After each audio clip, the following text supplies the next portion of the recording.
ঈদ তো তখনই সুন্দর ছিল যখন বুঝতাম না জীবনের মানে কি, যখন মনে করতাম দিনের অর্ধেক সময় না খেয়ে থাকলে 2 দিনে একটা রোজা হয়ে যায়।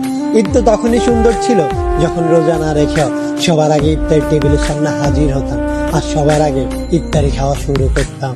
ঈদ তো তখনই সুন্দর ছিল যখন ঈদের নতুন জামা কাপড় কিনে দেওয়ার জন্য আব্বু আম্মুর কাছে কান্নাকাটি করতাম আর মনে করতাম কেউ ঈদের নতুন জামা কাপড় দেখে ফেললেই হয়তো ঈদ শেষ হয়ে যাবে। ঈদ তো তখনই সুন্দর ছিল যখন অন্য সবাই ঈদের জামা কাপড় দেখে ফেলার ভয় আলমারিতে অতি গোপনে লুকিয়ে রাখতাম।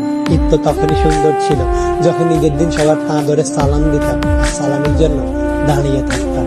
ঈদ তো তখনই সুন্দর ছিল যখন বড়দের দেখতাম তারা কত জায়গায় ঘুরতে যায়, তাদের কত টাকা, আর ভাবতাম কবে জানি বড় হব আর তাদের মতো করে এত সুন্দর করে ঈদ পালন করব।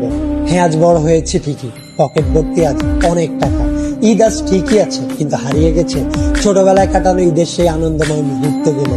সত্যি অনেক বেশি মিস করি ছোটবেলায় কাটানো ঈদটাকে, যেটা চাইলে কখনো ফিরে পাওয়া সম্ভব নয়।